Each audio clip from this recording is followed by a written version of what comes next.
Hello and welcome back to the 1904 Club, the Hull City podcast from the Hull Daily Mail. And we're coming to you after two positive results for Hull City. And this morning I'm joined by Fletch and Kathryn because Prutz is doing some filming in Ripon, I think, for Sky Sports. So Prutton is otherwise engaged. But morning, Kathryn. How are you? Morning, Baz. I'm not bad. Ripon is, the glamour of broadcasting there to send him there. I wonder what he's doing over there. He's doing something with Ethan Ampadu, the Leeds United skipper. So, what a place, Ripon. Ever been? I can't say I have, but he's doing something with a Leeds player. That's a disappointment, isn't it? Yeah, we won't talk about it. Training us somehow. Yeah, we won't. I know it's his job, but, still a bit we donkey. Won't dwell on it too much, will we? Hey, Prutz. No, he's not here. Fletch? You can't get him off your mind, can you, Baz? It's been said before. He's a lad. We miss him in a way. It's nice to know Prutz is going to the footballing hotbeds of the United Kingdom, because I don't think Ripon would have been top of my list, but I think he's doing a year when he's actually doing something on the sly. I think he's gone to review the cathedral gardens or something. He loves it. Ripon, Wetherby, Thirsk. He's anywhere without a train station. That's what he's big in those parts, is Prutz. Not so much down south, but up north he's big.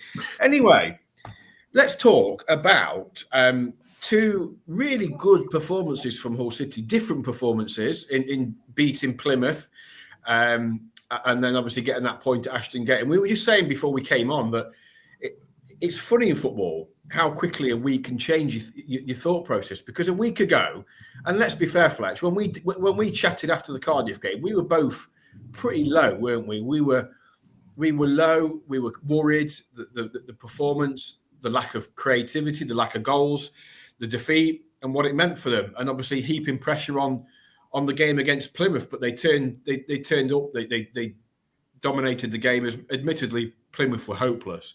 But City, in a game they had to win, they did their job, didn't they? And fast forward a week, they've beaten Plymouth.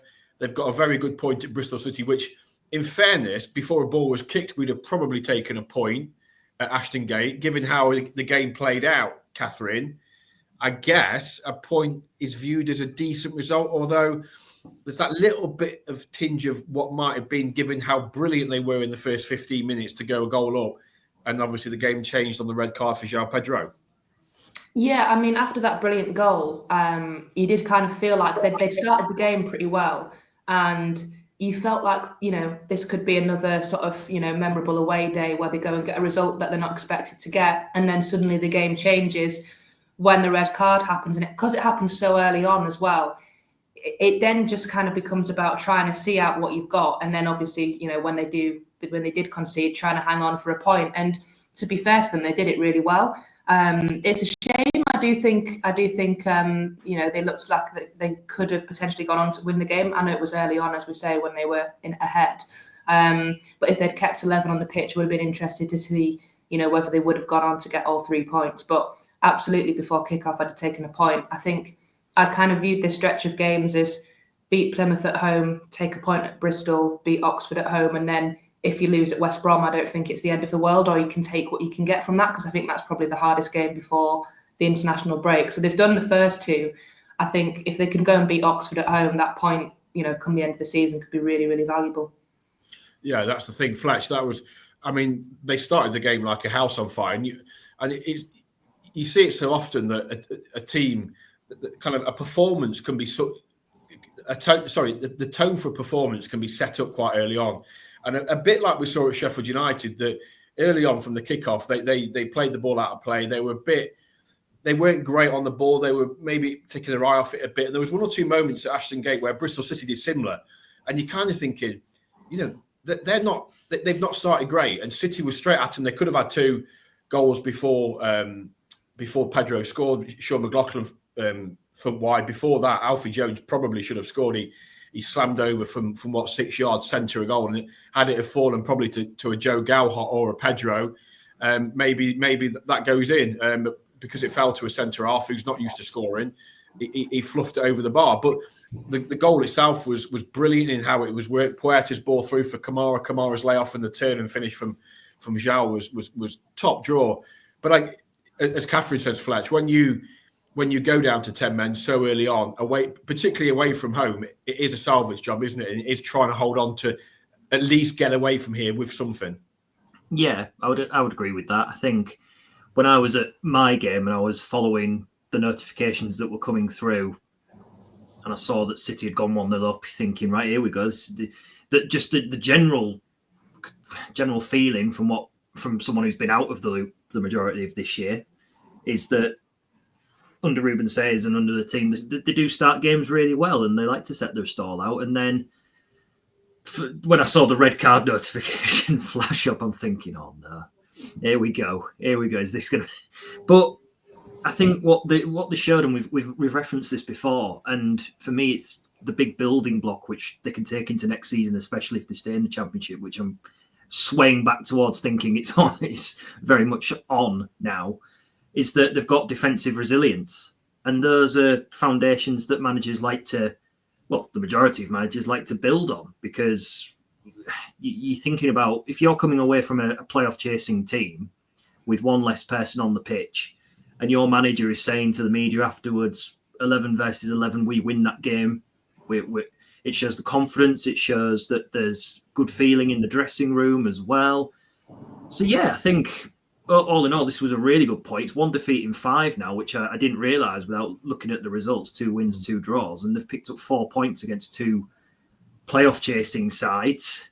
And they just seem to have this knack now under Ruben of being able to upset the apple cart of these bigger teams in the division. And that's a really good point, Kathryn, isn't it, that Fletch makes there? That 1 defeat in 5. And we've been calling on this team to find some consistency for quite a while now. And they may not have it in terms of winning games back to back to back. You know, obviously that was another game on Saturday where they were unable to back up a win in the previous game. But it is small steps, and they are becoming more and more hard to beat. And I think the heaviest defeat they've had under Ruben was the 2-0 at Burnley. So it does show that, and given the manner of their kind of the bravery and the backs to the wall effort it was on Saturday, and you know they stuck in there, and the fact that Bristol City's only goal came from a penalty is testament, I think, to just how resolute he's made them and how organised they are within a game. Yeah, and I think the defence looks more settled now. I think Charlie Hughes coming back into the centre of defence has made a real difference. And to be fair to Sean McLaughlin, he's really kind of seemed to have nailed down that left-back position, even though he's not a left-back. I think he's been pretty solid, in that run of games. And Louis Coyle obviously coming back in as well. And I think they just seem to be a little bit more, look a bit meaner, the defence now. I think they're not kind of letting in sort of the soft goals that we kind of have seen them do previously. Obviously, maybe Cardiff was the exception, but look at Sunderland, the way they defended away there. Plymouth didn't really have a sniff last Tuesday, and then Bristol again. While they had a lot of chances, I wouldn't have said there was like clear-cut chances. They had a lot of shots from sort of outside the box that Pando saved, and they had a lot of possession and a lot of shots off target. But as you say, kind of apart from the penalty. If you take that out of it, it's a really good kind of defensive performance, and that's key. I think, when you go back to a couple of years ago when Liam Rossini first came in, the first thing he did was make them harder to beat and to stop them conceding goals. And now I think we've kind of got that under Ruben. We're looking a bit more threatening going forward as well. It does feel like we're more settled. Yeah, and that was the thing on Saturday. Bristol City had so much pressure, and it was incessant. And I'll be honest, watching the game from the press box at Ashton Gate, there was an element of frustration for me at times, because they got, they would win the ball, particularly in the first half, in the run up to half time. They would win the ball on the edge of their box. Alzate and Puerto were brilliant at doing that. But then both of them were guilty of being quite sloppy on the ball and would be trying to play passes they probably didn't need to make, and were giving the ball away, and it was just inviting Bristol. There was no, and for all his running, Joseph couldn't make the ball stick up front, and so it was just wave after wave after wave. But that said, there weren't a huge amount of shots that Pandor had to save that I would say were really difficult. Yes, Bristol City had 26 shots, of which 10 were on target. But I think. And before half-time, Sinclair Armstrong had a couple of headers that looped onto the roof of the net. But they didn't really... And a couple of balls through the box, yes. But it was only in the second half where Twine, who was desperate to score, and I felt like at one point he was just going to keep falling on the edge of the box until he got a free kick. And I think he had 9 shots in the game. There was one early in the second half where Pandor dived with his left hand and tipped it over. But and correct me if I'm wrong, if anybody that either you guys or anybody that's watched it back, but I didn't really feel that Pandor had a huge amount of what I would class as really hard work to do. Most of the saves were from distance, so that suggests they defended the box with diligence and discipline.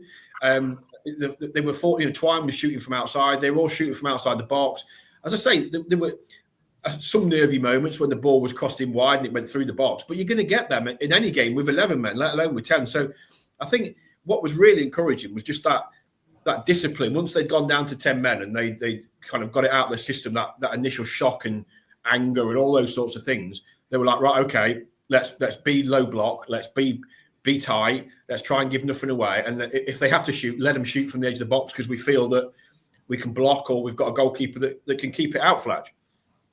Yeah, and I think from a goalkeeper's point of view, I think me and you, Baz, are we former goalkeepers in this parish, in this little podcast that we've got here, even though we know, I know we didn't play professionally, but I think if you see someone hitting a ball from 30 yards, 25 yards, and it's either getting blocked or it's just, trickling its way through, the thing I used to think was, well, the back 4 or 5 or whatever have done their job for me because they're limiting them to having shots from range. You don't ever want someone 3-4 yards out of you, do you?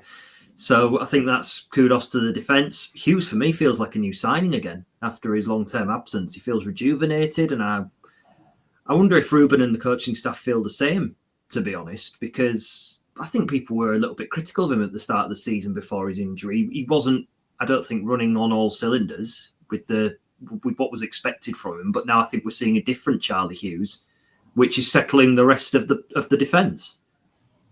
And Kathryn, I think, and we've touched on this subject before, but I think it's made a big difference to Alfie. I know Alfie gave away the penalty. We will come to those 2 big decisions in a minute.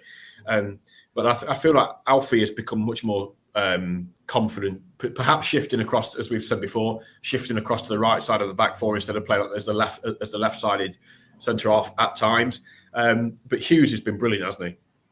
Yeah, he has. I think he's made a real difference, as I said. And I think we've always kind of had that with Alfie Jones throughout the season because his centre-back partners changed so many times. I do kind of think maybe you need to appreciate that it's probably difficult for him every game sort of switching around. I know he's played a lot with McLaughlin, and I think that can be a solid partnership. I think the two of them are almost a little bit too similar at times, so sometimes that's where that kind of falls down. Whereas I think with Jones and Hughes, you've kind of got the right balance and the right blend. Similar like when Finn Burns was playing alongside him as well. I think, you need someone a little bit different to Alfie to kind of, where Alfie's weaknesses are. I think, Charlie Hughes and, someone like Finn Burns, that's their strengths, and sort of vice versa, where maybe Charlie's maybe not the biggest in the box, Alfie's a little bit bigger. I think they complement each other really well. And as I said, that McLaughlin shifting over to left back, wasn't 100% sure about that to start with, but he seems to be, pretty settled there.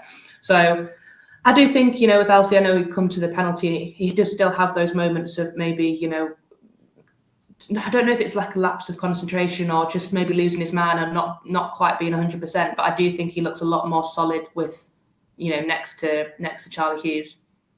And I think as well, in fairness to Jones and Hughes and Macca, who I thought was very good, and the skipper Louis Coyle was brilliant as well. They're under an awful lot of pressure, and it was, the sending off was 14 minutes in, so 50 basically restart after 15 minutes. They played, including stoppage time and all that sort of stuff, 87 minutes with 10 men at Bristol City, a team that had won 7 out of 9 at home. Outside of the top 6, no team had collected more points since Christmas, and we're in good form.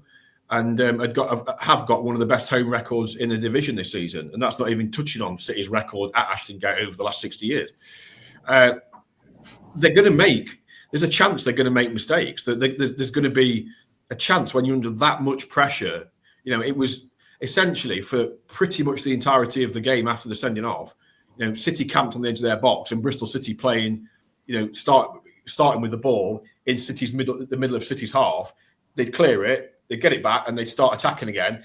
And I guess, that it's only human nature that the risk is at some point maybe you get a bit tight to your man and you touch him and he goes down. And Coyle said to me after the game that was the sort of thing that Bristol City were trying to do. They were trying to get Armstrong in and backing in and turning the centre halves and looking for fouls and looking for those moments. And the referee gave it. I mean, let's get into those decisions then. So let's start with the red card, Kathryn.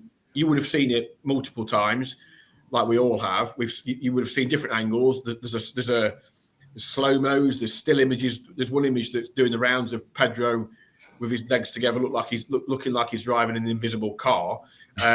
What have you made of the red card? And then we'll come to you, Fletch. It's one of those where he's flown in a bit mad and into a challenge that I don't think he needed to make on that part of the pitch. That's kind of the first thing that I would say about the red card. I don't think he needed to fly into that tackle. Obviously, what we can see is that he does pull out and he doesn't actually. Well, from the videos I've seen, he doesn't make contact. I think he makes contact with Kyle Joseph, and Joseph then actually knocks into the Bristol player. Yeah. And he is obviously pulling himself out of it. It did remind me a little bit of Tyler Morton at Sheffield Wednesday away last season. I know maybe Pedro's flown in a little bit more than Tyler did, but it's almost like the refs reacted to kind of the lunge and has just immediately pulled out the red card without maybe giving himself time to think, or he's not seen that he's not actually made contact. It's a difficult one because obviously the law's a bit strange with like either you can get sent off for intent and, the fact that he doesn't make contact, does that matter? I thought it was harsh, but I also think he just didn't need to fly into the tackle in that part of the pitch. And that's something as maybe an experienced player, he will look back on and think, why was I making that tackle at that point? And why was I flying into it in that manner? But equally, I can see why I do think he will feel hard done to because he didn't make contact and I feel he recognised once he was going into it, like, hang on, maybe I need to pull myself out of it. But there was one in the second half. There was a challenge on Louis Coyle, which I thought was actually equally as bad. Not the player didn't fly into it with his feet off the ground, but he did fly in with speed. It stood raised. It was like a scissor tackle, and he actually made more contact. Now, you could say that was less reckless because it wasn't off the ground, but I actually think that's more dangerous because he got nothing of the ball and he made contact with Coyle. But one was a red and one was a yellow. So I feel like I'd like to see them appeal it. I don't know if they will, just because if there's any chance of either getting that ban, I don't know if they could get the ban reduced, even if it's not completely overturned. But the 3 games that he's going to miss, 2 of them are Oxford and Luton at home. You want your top scorer available in those games. So I know there's a risk potentially that he could get an extra game added to it, which would be Sheffield Wednesday away, I think. But I think it's almost worth it if you think there's a chance. If you think there's a chance of getting him available for Oxford at home or Luton at home, then I do think it might be worth appealing. Fletch, what's your, before we get on to the appeal and the fallout from it, Fletch, what's your thoughts on the decision by James Linnington? Well, it's one of those where I think it really splits opinion over what people interpret as a dangerous lunge, or it's the sense of control. And we'll come on to some of the comments in a second. Now, from seeing it a couple of times, as Kathryn makes a point there, if he's in the air and at one point it looks like he's driving a car, to raise your point, Baz, of having almost 2 feet together, then I think the referee is almost automatically going to see that as a red card and a potential dangerous challenge. Because, okay, if he's tried to pull out, if he's tried to prevent a serious injury or prevent a nasty challenge coming in, there's still intent there, isn't there, to go in quite recklessly and go and get the ball. So I think I would actually side to be possibly a little bit more argumentative. I can understand why the officials have given it, and I'm probably leaning towards saying it's actually the right decision. I don't think he needs to at that stage of the game. And as Kathryn, you say, it's not in a particularly important area of the field. Is it a challenge that he needs to make at that point in the game? I'm not so sure. And I think that obviously he'll be absolutely excited, delighted after scoring a goal. Emotions are running high. And I think he's just had a moment where, on reflection, I think he would regret it. In terms of my thoughts on the appeal. I think if they did appeal, it'd get extended, personally, because I think the committees will look at the elements of control that we've referenced there, and I think they'll take that side. I think they'll take the side with the referee and say that it was out of control in the first place, even though he's endeavoured to make the situation less severe. Richard Eglin says, hopefully appeal the card. Pedro was pulling out of the challenge, so he has control. But then he went on to say fantastic effort and resilience. Danny said the referee won, Hull City won, which I think in isolation of these two incidents is the only reason why I think he's saying that. But then nobody else really is saying, well, it's not a red card. I thought it was a red card. I think people are more mute on that, and I think they're more talking about how solid a performance and how resilient a performance it was. The question I would put to you two, with Pedro, as things stand suspended, who goes up front? Well, we'll come to that in just a moment. I think on the red card, I thought it was interesting around the game. There was, and I'm conscious that social media is never a fair barometer of anything in life, particularly given where we are at in the world now. But in the immediate aftermath of the decision, it was kind of like there was a lot of people saying red card, quite a few people saying shouldn't have been a red card, and there was a few people going, I can see why the referee's giving it. And I think all of those things are probably true, in the sense that you can see why the referee's giving it. I think I absolutely agree with Kathryn, and I put this point to Ruben Selles'men after the game that Joao's an experienced player. As Louis Coyle said to me on Saturday, he does play on the edge, so that you have to factor that in. He would have been full of adrenaline and all that, given the fact that he'd scored an absolutely brilliant goal. The turn and the finish were brilliant just seconds earlier. But the fact of the matter is he didn't need to make the challenge. George Tanner is just inside the City half. Carl Joseph is there. All they need to do is just direct him. He's sort of running away from God. He's running away towards the touchline, towards where the dugouts were in many ways. So just direct him and then maybe put a challenge in. But Pedro didn't need to do the challenge. And I think that is the frustrating thing, that they, in the cold light of day, after emotions were high on Saturday. And I think that was plain to see from the coaching staff. Ruben got booked. Ruben, the way he was after the game, very emotional, although he did try really hard to keep his counsel and not go in on the referee.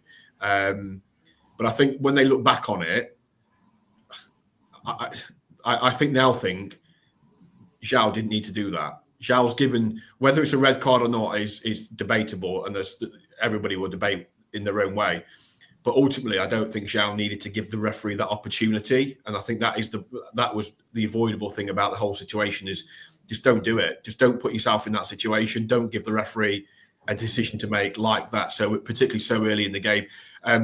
What I can say on the podcast is that the club have appealed it.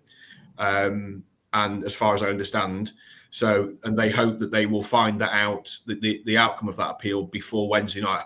Playing Wednesday night, I think, does help. If it was tomorrow night, look, from what I gather with these 3-person panels, is that they try and get them convened very, very quickly before the next league game. So obviously, it will be heard, we think, before Wednesday night. So we'll find out before Wednesday night whether Joao is available. As you say, Kathryn, he is so important to what they do. He scored 6. I mean, he's the top goal scorer, albeit only with 6 goals, but still, they're 6 crucial goals. And losing him for the next 3 games would be a real blow. And as Fletch alludes to, if it was deemed a frivolous appeal, it could be extended. I don't think it would be viewed. I know what you said, Fletch. I don't think it would be viewed as frivolous, because I think from the club's point of view, and they will obviously cite other similar incidents that they've seen in football where perhaps that challenge hasn't been given a red card. Tyler Morton last season is another one where it's a good comparison. Cameron Pring, Kathryn, is the one you're referring to on Louis Coyle, which left Louis, with a sore ankle again. So I don't think it will be classed as frivolous, but this is the FA. You're never quite sure what you're going to get with them. So we'll have to wait and see. But they have appealed it, as far as I'm aware, and we'll have to see what the outcome of that is. Kathryn, thoughts on the appeal? There's no way they can reduce they don't reduce bans from 3 to less games, do they? Because I almost feel like 3 games is the part. I just feel it's harsh to ban him for 3 games when he's not made contact. Like if it was a 1-game ban, you could almost kind of say fair enough. Like, get on with it. But 3 games, I think. I almost wish there was like a scenario where they could just reduce bans if they think it's violent conduct, but actually it was one of those kind of things. Because if it would have been like they banned him for 2 games, if he could have been back for Luton, for example, that would have been great. But I don't. It's like I say, I agree with you. I don't think they'll view it as a frivolous because it's so up for debate. Like I think you can argue either way, and if they turn it down, like at least you've tried. I just think, with those 2 really important home games, Oxford and Luton, you want your top scorer available. So as long as they make a good case, and if they fail, they fail. But like I say, I'd be surprised if they thought it was frivolous. So hopefully it comes off. We'll see, I guess. But I think it was worth doing. Yeah, I think Fletch. Coming to you next. I think it's worth the appeal. My gut feeling is that it'll get turned down because I think there's enough doubt for them to back the referee's decision. I don't think it's clear and obvious. What I would say, I just don't see it as a clear and obvious error in the cold light of day because it was out of control. It was. You can see why the referee has deemed it reckless. And had he have made contact with Tanner, he didn't. But had he have made contact with Tanner, then the player could have had a problem. So, and as we've touched on before, the referees can chastise players for intent. And again, was there any intent there? Only Pedro knows. And he did try to pull out, which are mitigating factors. So look, I just don't. I think it's worth an appeal, as I say. I would be surprised that if it was overturned in some respects. Hopefully it does because he's such a valuable player. And if anything, that'll add more to the frustration if it does get overturned of the game on Saturday. Because you're thinking, well, if he'd have booked him, City stay with 11 players on the pitch. They're a goal up. They're playing well. The Bristol crowd are already frustrated. Who knows what may have happened? Look, it's hypotheticals, and we can't worry too much about that. Just quickly, Fletch. Last word on the red card. Do you think it would be? Do you see it being overturned, given what you've said already and where you stand on it? No, I don't see it being overturned because I had to Google the word frivolous whilst you two were discussing that because you journers and your big words. I was like, what are they on about? Surely no, there was intent. Frivolous, mate. Hey, listen, honesty is the best policy, and I've never used the word frivolous in any commentary. So I'm mainly at the minute talk about donkeys when I'm on Scarborough Athletic because there's 5 donkeys that watch the game from behind the goal at one end. So you can that's my level of expertise on football. There's people listening to this thinking that you're referring to. They're thinking in their head now. I'm sure there's 5 donkeys that have played for this club before. Who are they? Who would I have as the 5 donkeys that are sat behind the goal watching? Kathryn, you'll know frivolous, won't you? Yeah, well, yeah. Fletch is, he's from a different planet. So you're saying Fletch appeal, not upheld, appeal dismissed, yeah? Yeah, it's worth an appeal, but I don't think they'll succeed with it. Just quickly on the referees' decisions, the penalty, Kathryn, Jones on Sinclair Armstrong. Any complaints about that? I think the striker Armstrong went down easily. It was soft, but I also think Jones was potentially the wrong side of him. And sometimes they're given, sometimes they're not. I think it falls into that category, and unfortunately, the ref pointed to the spot for this one. I have to think it falls into that category of seeing them given. Not loads in it, but also, could Jones be doing better in that situation? Possibly. Could he be the other side of him? I think it's just one of them. Sometimes you get away with it, sometimes you don't. Fletch, any qualms? Do you know qualms? Are you familiar with that term? Yeah, no qualms. Yeah, I'm not going to give you the distinctive definition because I'll just discombobulate myself. Oh God. And say just over trying there. And does it dovetail into your next point? Yeah, it does dovetail into the next point. I'm not trying to over intellectualize or anything like that, but we love your pros in a way. I think it's different strokes for different folks when it comes to the referees because with James Linnington from memory, I think he's quite a strict referee who doesn't let the game flow as much. And I mean, obviously penalties are cut and dry if they are or they aren't. And I think Yeah, I can understand why he's given it. I'm not going to lose any more sleep over it because what's happened has happened. And, if it'd been a red card, for example, for Alfie Jones as well, then I think we'd be up in arms, wouldn't we? But that didn't happen and we move on. Do you know the decision that annoyed me the most? You know when Ruben Selles'men got booked and it was because Steven Alzate had got pulled back, breaking forward on the halfway line. And Alzate started waving an imaginary yellow card. And I assume Sayers went mad on the touchline, kind of saying it was a yellow card for the defender.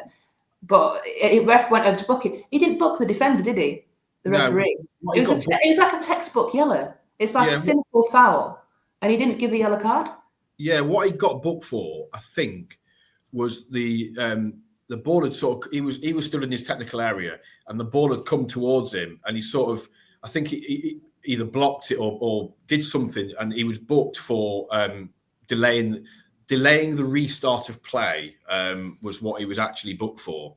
That's what Liam got booked for once upon a time. I can't remember which referee it was, but I'm sure it was against Burnley last year, where the ball had gone out of play, and he knew. I can't remember who the player was, but he rolled the ball behind his hip and then presented it to him, and they had a laugh and a joke. And then the ref just came over and went, "Yeah, it's a yellow card." He booked somebody on their bench as well, Linnington. He was.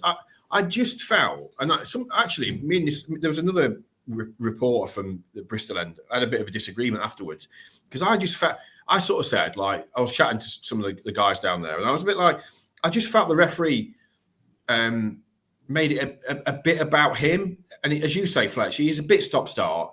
And obviously the red card. And this guy was very much like, well, what do you, I thought he was brilliant. What do you want him to do? He got the two big decisions right. It was definitely a red card. He could have broke his leg. The penalty was a cast iron penalty. And I felt, it's like, I can see why he's made both of those decisions fair. But I just felt within the game, he was just a bit, I don't know, just a bit over-officious. Fletch, over-officious? No.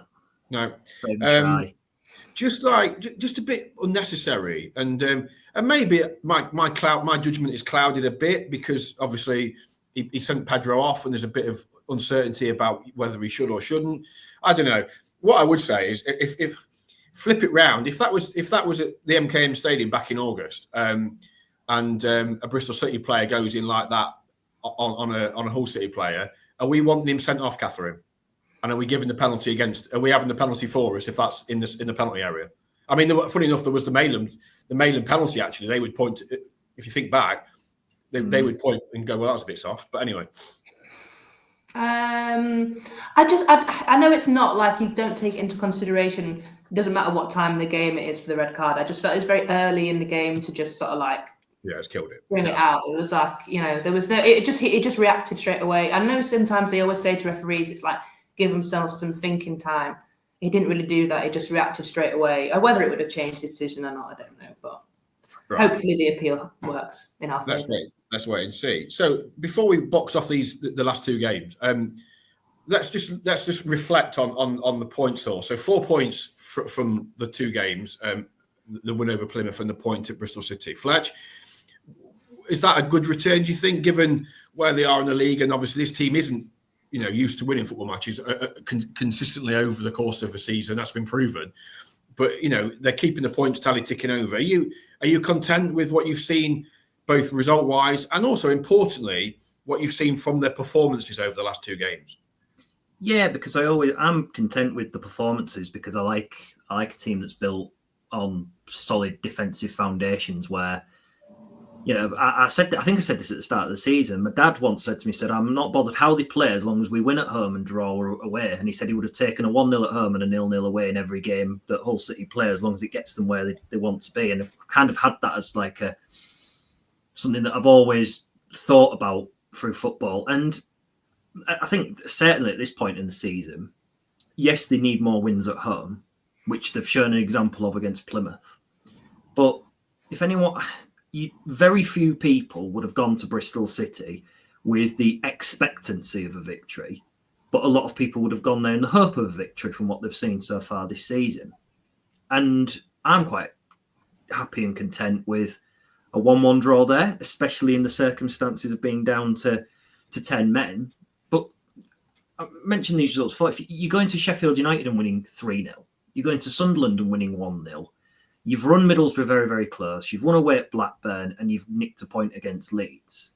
For a team that was, I don't know if free fall is too strong a word because there wasn't many games where they got hammered.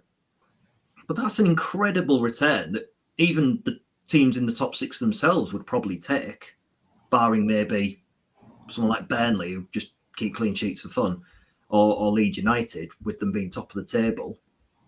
I think where they are in the season now, they've laid perfectly good building blocks, not just for next season if they stay up, but they're doing perfectly the right things that's going to keep them in the division. And that'll only be solidified for me if they beat Oxford United, who, checking the stats earlier, they haven't won in 8 games. Gary Rowett, as a manager, you would lean to him being someone who is known for getting his football clubs to get results in a more sturdy fashion rather than being more exotic in attacking play. So yeah, overall I'm content. If they beat Oxford to go to suddenly go 1 defeat in 6 and you've suddenly won back-to-back victories, how big a lift is that going to be for everyone in the dressing room as well? Because even though they'll say we take one game as it comes, one at a time, you can always look back and knit results together and think, well, we're doing this and we're doing that. So yeah, all in all, I'm content. Kathryn, as Fletch said, if they do beat Oxford, it would be back-to-back home wins for the first time since November 2023. Where are you at with this the week that's been? Because obviously, a week ago we were on the eve of the Plymouth game, a bit concerned. Let's be fair, we were a bit concerned given what we've seen at Cardiff. Where are you at now? I think we're in a pretty good spot, to be honest. I think the danger is that we sort of like not take it easy, but the danger is we lull ourselves into a false sense of security because 5 points clear of the bottom 3, that gap can easily be eradicated by a defeat, and suddenly you're right back in it. So they do very much have to kind of keep going on as they have been for the last week or so, and try and like maintain this consistency. Whether it's I'd love us to beat Oxford.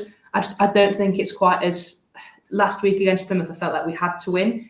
If we drew against Oxford, I don't think it would be the end of the world, but I think obviously, you want to, that's the games you want to win, the games against the teams around you in the bottom 3 at home. But I think now they've kind of got that almost like monkey off the back of like the Plymouth game where they'd not won at home for ages. It felt like a must win. They've actually gone and done it now. They've responded in a situation where people have been saying to them, this is a must win game at home.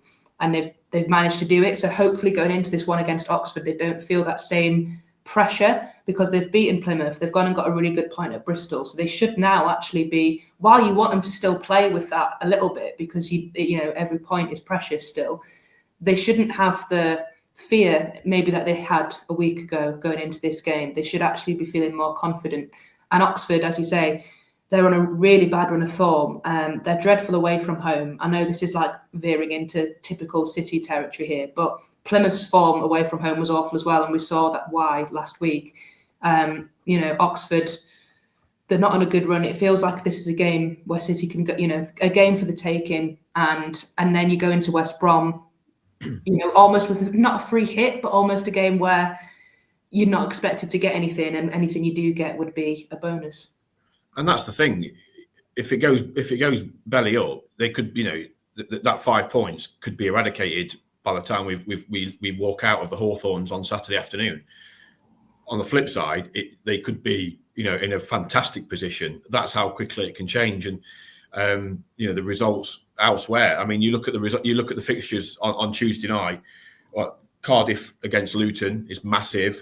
Derby are at home to Coventry, and then at the weekend, Plymouth take on Derby at Home Park. So, this week, irrespective of what City do, will be pivotal in the bottom in the relegation fight. But City have got it in their own hands, and as Fletch touched on there, having that, and yourself, Kathryn, having that win over Plymouth has lifted the monkey off the back. It's changed the narrative of if you've not won at home this year, all that sort of stuff. They've done it. They should feel more confident. I mean, I did watch the game. I did watch, in fairness to Oxford, against Norwich on Friday night, and having gone a goal down at Carrow Road after 5 minutes to Josh Sargent, I was thinking this brilliant. You know, Oxford are going to get, because I've kind of always had this feeling that Oxford are going to get dragged right back into it after sort of hit that massive run of form when Rowett was appointed. They've kind of hit the buffers, but they were good value for that point. Norwich, apart from Sainz having a great chance late on, they were relatively comfortable, Oxford. So it's going to be interesting to see how they set up. But for me, for City, I still put it in the must-win category because they're not out of the woods yet. And as positive as the last two performances have been, and you know, 5-1 defeat of 5, they are only 2 poor results from being right back in trouble again. And suddenly you're like, well, we've only got 7 games to go. So they can't take the foot off the gas. And as the manager says, every point for them is absolute gold, and it really is. But if they can be Oxford on Wednesday night, and you get a couple of favourable results with Luton and Derby as well, then suddenly that gap is potentially 8 points with goal difference. You are in a very different spot, aren't you, Kathryn? Yeah, massively. And I just think we need to kind of capitalise on this like little, I say run, 2 games of not losing, of like confidence that we seem to have got from beating Plymouth and then going to Bristol and getting a really good result. And it does feel like the game is kind of set up perfectly the next game, although I do think Oxford will be tougher than Plymouth were last week. But hopefully now we're just kind of in that run where, like I say, they're not feeling this mounting pressure that they felt last week because they have kind of done the job against Plymouth and Bristol. I just think Derby are the team of any in the bottom 3. If any of them are going to get themselves out of it, they would be the ones that could, just because of the manager. I do think Luton have got the best squad of all 3 teams. And I thought when they won the other week, actually maybe Luton are the team that could get out of it. But I don't know. I just think that Derby have got the best manager of the 3 teams down there. I do think Plymouth's manager is good and has done a good job. I just think it was too much kind of to ask of him. Plymouth, Luton obviously kind of took a gamble on, getting a manager from the division below. I don't think Derby's squad is great, but I just think Eustace might, that win on is what that win does for them. It's whether it suddenly galvanises them or whether it's just a case of, he knew Blackburn's tactics and that's kind of the reason why Derby have beaten them. And if they go and lose midweek, then, they don't build on it. But I just think he's the best manager of the 3 in the bottom 3, and they're the ones I'm more worried about because we've also got to play them in a couple of weeks, after the international break. So they're the ones I'm most worried about, I think. Fletch, similar to what Kathryn said there about Luton, you had Matt Bloomfield came in, didn't win for weeks and weeks and weeks. Then they get that massive win themselves. But then they go to Burnley in the next. So you kind of think, well, is that going to kickstart Luton's season? Are they suddenly going to have a bit of an upturn? And then they go to Burnley, admittedly a very, very difficult assignment, but get absolutely walloped 4-0. So it's going to be interesting to see how, as Kathryn said there with Derby, that was a big win for them, the first win of 2025. But how do they then react? They've got Coventry. Coventry, as we know, are flying. They 96.5 minute winner against Stoke on Saturday. Everything they do at the minute is right, but they will hit the buffers. So they will have a couple of dodgy results in the final 10 games because it's just the Championship and it's what happens. Are you as concerned about Derby as what Kathryn is? No, not particularly, because you play what's in front of you, and I actually think at this moment in time, from some of the games and some of the situations that Hull City have found themselves in this season, i.e. being in the bottom 3, especially under Ruben Selles'men especially, it's almost like they've relished the pressure because we build a week ago the Plymouth game as a must win, and you've cited that this one is also a must win. And I think when this group of players are in that situation, I actually think they relish it more than they fear it. Whereas under the previous manager at the end, when the confidence had been completely drained, and I think we were all very much in the camp of it was just a matter of time when Tim Volter was dismissed, especially after the Oxford game, because we all thought that night that was it, finished, and the way he walked down the tunnel and didn't go over to the supporters, etc. We all thought that it was cut and dry at that point. I think they relish pressure, and they relish the opportunity. If you look at the home games that they've got left, there's not many teams, if any, that have got a better collection of games that you would want at home when you play where the teams where they are in the table. And Luton, I think that the defeat at Burnley really is a yardstick of how far they've fallen in comparison to where they was last season. They're not the same team, so even though they've still got the same personnel, they're playing in a different way. And look at Birmingham last year. Was really solid, happy to concede possession under Eustace, and then Rooney comes in and it all falls apart and now in League One. So I think if you're looking at the fixtures they've got left, you wouldn't swap them with any other club, I don't think. Right. And they relish pressure. Kathryn, just before on the next point, so we are now 10 games to go. So we are now in what everybody classes as the run-in. Let's just quickly go through City's final 10 fixtures, 5 at home, 5 away. So Oxford at home, obviously, on Wednesday night. Then away at West Brom on Saturday. International break comes.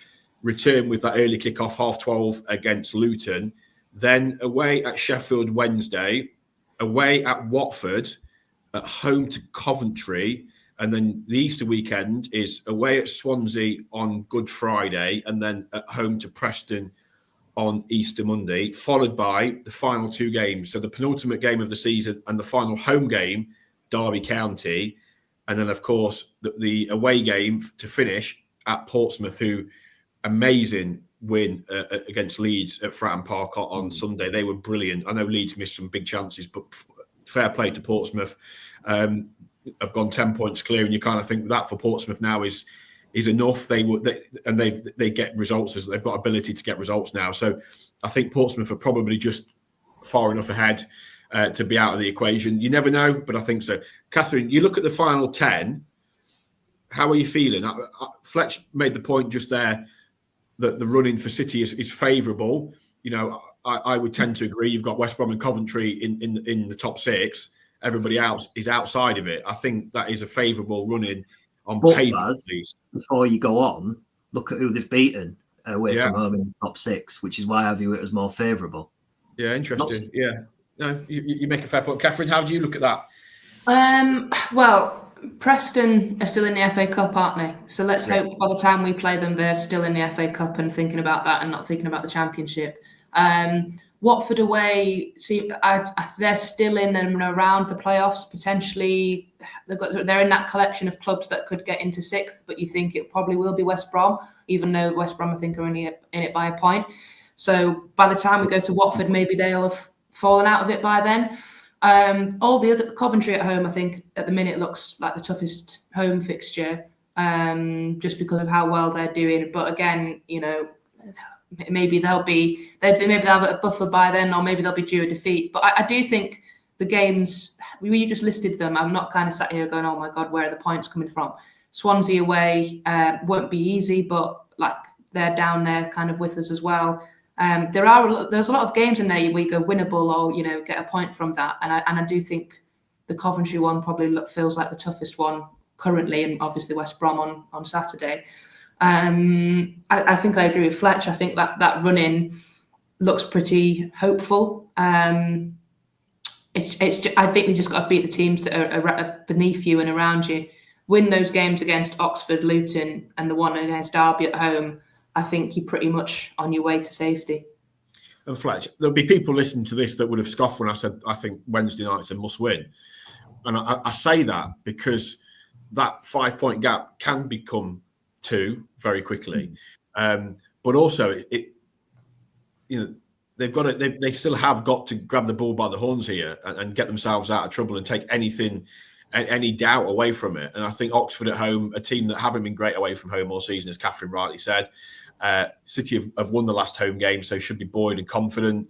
Even with the performance the performance and the merit that they showed at Ashton Gate gives them confidence and belief, I believe. So I just think if they win that game, irrespective of what the teams below them do, I mean, even if Derby were to beat Coventry, Luton get a result, whatever else happens, I just think psychologically them winning against Oxford sets them up brilliantly to go and try and get something at West Brom. And West Brom at home are always a really tough one to get anything from. But again, City have shown, as you say, Fletch, away from home at the better teams, so-called, they can set up and get results. So that's why I just think this is a really important game for them. Potentially, it takes them 8 points clear, which I think would be significant. But this is City, isn't it? And nothing is ever quite as straightforward as what you think it might just be. And just when you think that they are turning the corner and the shoots of recovery there, they perhaps go and do something daft and kick themselves in the backside. So we'll have to wait and see. But that running looks, having looked at everybody else's running, it does feel favourable to them but they obviously have to take care of their own work. Of course, yeah. It feels favourable because when I look at these 10 games on paper, in some form of combination, I can see them getting 15 points from a possible 30 out of these. And if you do the maths, that takes you to 52 points, which is easily enough. I think that would be easily enough to keep you in the division this year. So it'll be job done. The other factors that come into play, of course, are, especially when you've got Portsmouth on the final day, for example, their season might be over by then. They might, very rarely does a team on the final day of the season with nothing to play for turn up and give you 8 and 9 out of 10 performances across the board. I remember before the FA Cup final, for example, against Arsenal, granted obviously the FA Cup final, I remember they played Everton and they were woeful, absolutely woeful, and lost 2-0. And Lukaku, I think it was, ran them all over the place, I think. And the point I'm trying to make there is, I don't think in these 10 games, the opposition of Hull City, and likewise for the other way around, vice versa, I can't see every single game being 10 teams against Hull City that are going to be playing at full chat for various reasons, whether they're lacking confidence because they're in a bad run of form, such as Luton or even Oxford, or Portsmouth on the end of the season, if they end up becoming home and hosed. You've then got other sides that might buckle under pressure. West Brom away, Sheffield Wednesday away, even though in recent years Hillsborough's been an awful place to go to for results. That's the one. You look at those games, you look at, Preston are safe, 16th, 43 points. Swansea 15th, 44 points. They're safe. They're not going to get dragged into it. You wouldn't have thought now. They're certainly not anywhere near the playoffs. So those two are mired in mid-table. Watford 49 points, 6 points adrift to the top 6 plus goal difference, so 7, and they're too inconsistent to realistically make a challenge for the top 6. I just don't see it. So Watford are going to be in mid-table. Sheffield Wednesday are 13th on 48, so 7 points plus goal difference off the top 6. They're not going to get in the top 6. But that is just always a difficult game for Hull City going to Hillsborough Yorkshire Derby. So that for me is the one. I look at those fixtures and I think everything's winnable. Coventry at home is the one that stands out for obvious reasons given their form. West Brom clearly away on Saturday, but that aside, it's away at Hillsborough is the one I look at and go, not sure about that. The pitch is terrible, absolute quagmire, embarrassing. I mean, you thought the MKM Stadium pitch was bad. Christ, the pitch at Hillsborough makes it look like a bowling green. But they're the 3 fixtures of the 7 I look at and go, I'm not sure about. And I think you make a good point as well about Pompey. By the end, that has looked horrendous for a long time as a potential final weekend decider. Both teams potentially needing to win to survive. I just don't think that's going to be the case anymore. I think Portsmouth will be, to use the phrase, on the beach, but they will be home and hosed by then, and it'll be probably for their fans a massive celebration of staying in the league quite comfortably, as it looks like it at this stage. City will have to wait and see. The Derby game, again, we've said this before, you don't want to be going to the final home game against Derby needing, with a lot of pressure on it, needing to win, to give yourself some distance or breathing space going to Fratton Park. So, but I think there's enough points out there before those 2 games for them to pick up based on how we've seen them collect points, in the last couple of months. Yes, they've been inconsistent. Yes, they've lost to Stoke, QPR, Cardiff, but they've picked up enough results within that to suggest that they will keep that tally ticking over. Is that fair, Kathryn, do you think? I think so. I agree with you. I just think if they can just stay this kind of consistent, and we talk about like 1 defeat in 5 games, even if we're not winning every game, if we just start to pick up points where maybe earlier in the season we would have lost the matches, early in the season we would have lost at Bristol. The fact that they've dug in and held on for that point, I just wonder how much that actually gives them mentally, just being able to do that. Can they go and do that? Can they go to West Brom and dig in and get a point? Can they go to Hillsborough and do the same thing if they're up against it? And I just think there's a bit more fight about them now. There's a bit more resilience. They're a bit meaner than they were earlier in the season. And I don't think with that running they should be staying up. I don't think there should be any excuses barring like another injury crisis. It's set up for them to stay up now. It's up to them. It's in their own hands as to whether they go and do it. Fletch, just fine, because I know we're running out of time. Fletch, I know you brought up earlier in the show about the replacement for Pedro. So I just want to finish on that point about who replaces Pedro. You're going to have to say it's going to be Carl Joseph with... I actually think Gauhart's made a real difference playing in that kind of 8/10 free role behind the striker in the last couple of games. I think he's looked brilliant there. So it'd be almost a shame to have to shift him back to the flank, and then you bring back maybe Crooks or Casey Palmer into that 8/10 role and leave Kamara as well out on the flank. But I would imagine if Pedro is banned for 3 games, which we suspect he is as it stands, unless the appeal is successful, it will be Joseph, and he needs a goal. He just needs a goal, doesn't he? He does need a goal, but having the last game I've seen live was against Plymouth, and I really liked his work rate off the ball. So I would actually possibly be a little bit hesitant of putting him in at striker, because it's all about how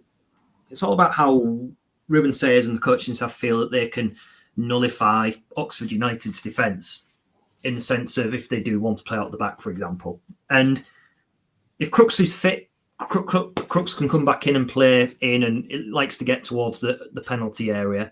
And then with Kamara and Geldart either side. Now, I know when that concoction suggests playing without a striker, but that is becoming something which is a little bit more common, especially in the Premier League. You know, false nines tend to be drifting so far deep, and there's people actually running in. And I think I've really been impressed with Geldart. I was impressed with him again against Plymouth.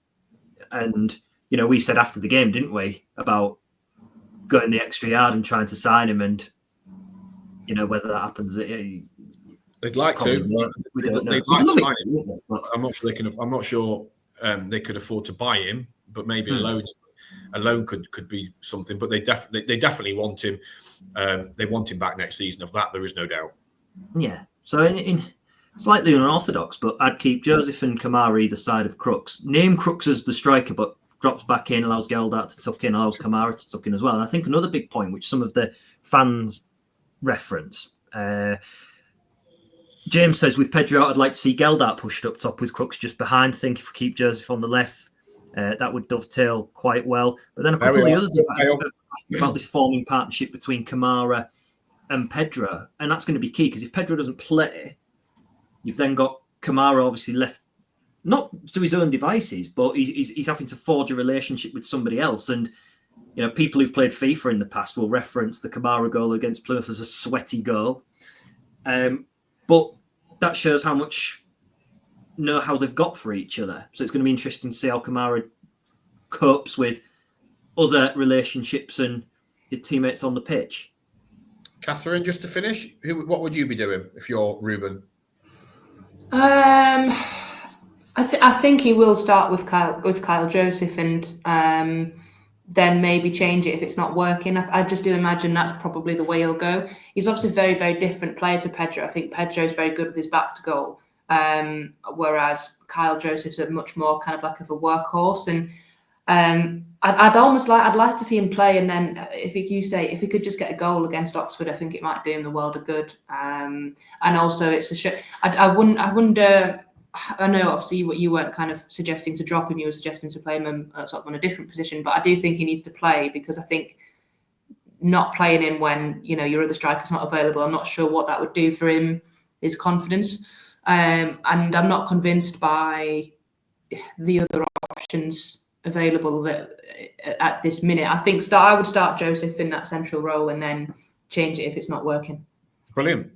Lovely job. That's it for today's show. We will have a special review show on Thursday morning after the Oxford game. So keep an eye out for that. And then we will be back, of course, next week to muse over the game at West Brom and just chat generally about Hull City. Fletch, thank you so much for your time today. No worries. Glad my internet held up for a change. Yeah, I'll go and stick my head in a thesaurus. And Kathryn, as always, thank you very much for joining us again. Thanks, Baz. And as Fletch was saying earlier, you two were both goalkeepers. I was also a goalkeeper. So if we were doing a five-a-side team with 3 goalkeepers, Pruts, I'm not sure how that would be working with 3 goalkeepers. I don't know. I think we'd have to maybe play rush. Apparently, in a former life, Prutton was a midfielder when he wasn't sent off, and we've got Burnsy as well. What would you do with Stick him up front, I think. Big, play up to the striker. I think that Burnsy would be a wind-up merchant who could get players booked. I think, like Prutton was. Consistently arguing, I think, the case of something. The only thing is he's over 60 now, so is his fitness a bit questionable? He likes a drink and a curry. I think he had 5 curries in his weekend in Bristol, him and Swanee. So I don't know. It's a good question. Just tell him to stay in the opposition box. Just stay there and just wait for the ball to come to him. Fire your answers at the 1904 Club on Twitter. Where should we put Burnsy in a 5-a-side team? There you go. Give that some thought. And on that bombshell, we're going to call it a day because I've got a press conference to get to, and you two have probably got some work to do. Certainly, Kathryn will have. Well, I'm going to surprise you, because I'm going to be there as well. You're coming to the press conference? I am, yeah.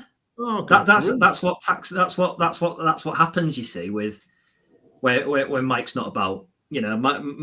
Mike and you are the champions of asking the proper questions, and then if you have time off, you have to get scutters like me in. No, don't be like that. Anyway, right, we're rambling. That's it for the latest episode of the 1904 Club. If you are going to the MKM on Wednesday night, hopefully we have a great night. There's always the caveat, at least the food's great, but fingers crossed, we have 3 points, another sterling home performance, and another big step towards safety. Thanks for watching. Thanks for listening, as always, and we will see you on Thursday.